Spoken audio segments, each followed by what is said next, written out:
الحمد لله وكفى والصلاة والسلام على عباده الذين اصطفى أما بعد أعوذ بالله من الشيطان الرجيم بسم الله الرحمن الرحيم ما أفاء الله على رسوله من أهل القرى فلله وللرسول ولذي القربى واليتامى والمساكين وابن السبيل وقال النبي صلى الله عليه وسلم قال لا نورث ما تركنا فهو صدقة او كما قال علیہ الصلاۃ والسلام۔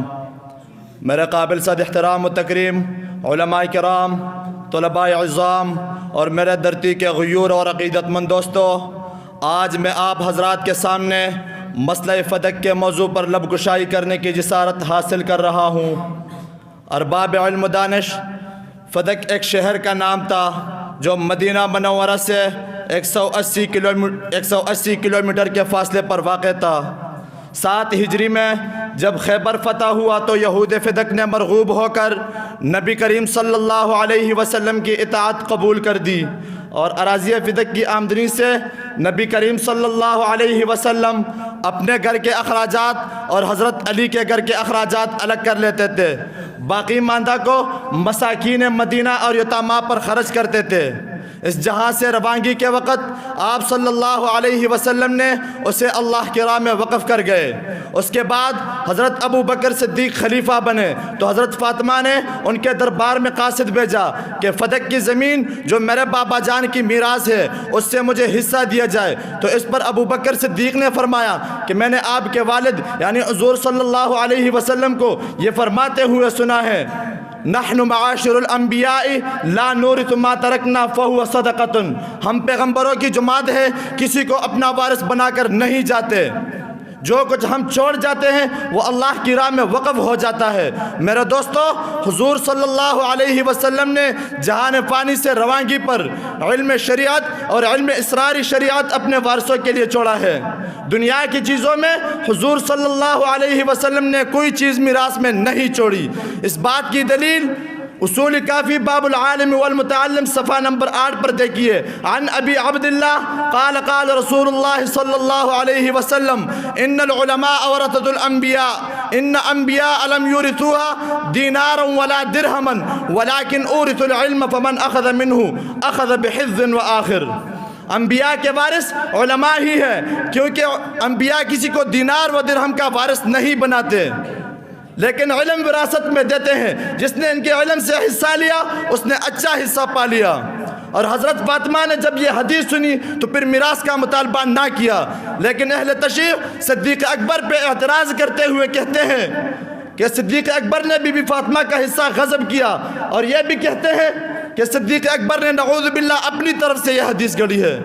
لیکن ان کمقلوں کو یہ معلوم نہیں کہ اس روایت کے راوی سیدنا ابو بکر صدیق اکیلے نہیں ہیں، بلکہ یہ روایت 10 صحابہ کرام نے نبی کریم صلی اللہ علیہ وسلم سے سنی ہے، اور بعض دوسرے صحابہ نے اس کے تائید بھی کی ہے۔ امام ابن کثیر نے اپنے تاریخ میں لکھی ہے، وقد وقف على روایت هذا الحدیث عمر بن خطاب، عثمان بن عفان، علی بن طالب، علی بن طالب، عبد الرحمن بن عوف، طلحہ بن عبید اللہ، زبیر بن عوام اور حضرت سیدنا عائشہ بنت صدیق اکبر۔ سامعین محترم، اہل تشیع مطالبہ میراث والی حدیث غضبت فاطمۃ فہجرتہ فلم تکلمہ حتی ماتت لے کر اعتراض کرتے ہیں کہ بی بی فاطمہ اس فیصلے سے راضی نہ تھی، لیکن مولانا نافع نے اپنی کتاب رحماء بینہم جلد نمبر 1 صفحہ نمبر 139 میں یہ بات لکھی ہے کہ یہ روایت احادیث و تاریخ کے کتب میں 36 مقامات پر آئی ہے۔ ان 36 مقامات میں سے 11 مقامات ایسے ہیں کہ جس میں امام زہری موجود نہیں ہیں۔ یہاں کسی ایک مقام پر بھی رنجیدگی و کشیدگی کے الفاظ نہیں پائے جاتے ہیں۔ اس کے علاوہ 25 مقامات ایسے ہیں کہ جس میں امام زہری موجود ہیں۔ 2 طرف پائے گئے ہیں، نمبر 1 کہ جس میں امام زہری کے موجود ہونے کے باوجود مناقشانہ کلمات نہیں پائے جاتے ہیں، ایسے مواضع تقریباً 9 ہیں۔ دوسری صورت یہ ہے کہ جس میں مناقشانہ کلمات تو پائے جاتے ہیں، ایسے مواضع تقریباً 16 ہے، لیکن تدبر کرنے سے یہ بات کھل کر سامنے آتی ہے کہ مذکورہ الفاظ میں قالا کے بعد مذکور ہے، نہ کہ قالت کے بعد، یعنی قالا کا موقولہ ہے نہ کہ قالت کا موقولہ۔ اور حضرت عائشہ جو اس حدیث کی راویہ ہیں ان کے الفاظ نہیں ہیں۔ الحاصل یہ ثابت ہوا کہ یہ الفاظ امام زہری کا ادراج ہے، نہ کہ حدیث کے الفاظ۔ میں آخری بات کہہ کر اجازت حاصل کرنا چاہتا ہوں۔ البدایہ والنہایہ میں حضرت علی کے پڑپوتے اور حضرت حسین کے پوتے امام زین العابدین کے فرزند سے کسی نے پوچھا، اماں فاطمہ کے بارے میں صدیق اکبر نے جو فیصلہ کیا ہے اس کے بارے میں آپ کا کیا خیال ہے؟ قربان جاؤ زید بن علی بن حسین پر، انہوں نے اس وقت جو جملہ کہا اب ذر سے لکھنے کا قابل ہے۔ فرمانے لگا، اما انا فلو کنت مکان ابی بکر لحکمت بما حکم ابو بکر فی الفدق۔ اس وقت اگر ابو بکر کی جگہ میں ہوتا تو میں بھی وہی فیصلہ کرتا جو ابو بکر صدیق نے کیا ہے۔ وما علینا الا البلاغ۔